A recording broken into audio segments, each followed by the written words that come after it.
এর ভারে হাঁটতে হাঁটতে যখন মনে হবে শ্বাসটাও যেন কঠিন, তখনই আসলে আল্লাহর অনুগ্রহ নীরবে আপনার চারপাশে জমতে থাকে। দৃষ্টিতে ধরা না পড়লেও অদৃশ্যভাবে সাহায্যের পথ এগিয়ে আসে, ঠিক যেমন শুষ্ক মাটি বুঝতে পারে না বৃষ্টি কতটা কাছে।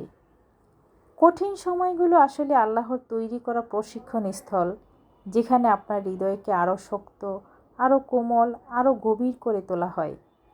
দুনিয়ার অস্থিরতা যত বেশি আপনাকে ক্লান্ত করে, আল্লাহর পক্ষ থেকে ততই শান্তির দরজা প্রস্তুত হতে থাকে। আপনার শুধু প্রয়োজন মনকে স্থির রাখা এবং ভরসা না হারানো।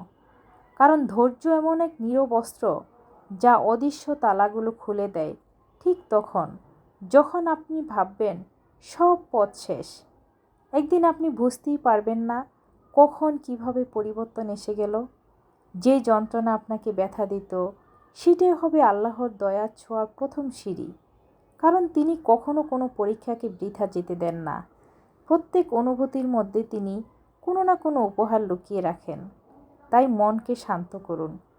অস্থিরতার পর্দার আড়ালেই সবচেয়ে কোমল রহমত অপেক্ষায় থাকে, আর সেই রহমত ধীরে ধীরে আপনার দিগন্তের দিকে এগিয়ে আসছে, আপনার অবিরত ধৈর্যের কারণে আরও কাছাকাছি হয়ে। হ্যালো ভিউয়ার্স, আসসালামু আলাইকুম। আশা করি সবাই ভালো আছেন। আলহামদুলিল্লাহ, আমিও ভালো আছি।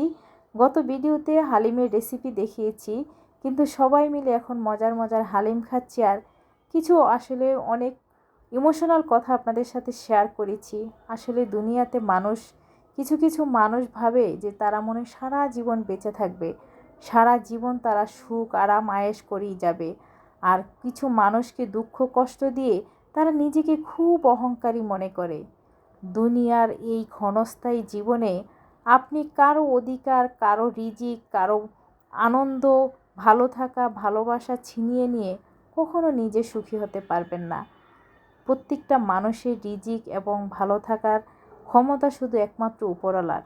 কারো ভালো থাকার ক্ষমতা কেউ কোনোদিন নিজে তৈরি করতে পারে না। আপনি মনে করছেন কাউকে না খাইয়ে, কাউকে খাবার না দিয়ে, কাউকে কষ্ট দিয়ে আপনি সুখে থাকবেন, ভালো থাকবেন। পৃথিবীতে যেন আল্লাহ তাআলা এরকম জীবন কারো না দেয় যে একটা শিশু যেন নিজে প্রতিষ্ঠিত হয়ে মানুষের মতো মানুষ না হওয়া পর্যন্ত তার সন্তানটিকে এতিম না করে। একটা সন্তান যখন মা হারা হয় তখন সে বুঝতে পারে তার জীবনটা কত দুর্বিষহ।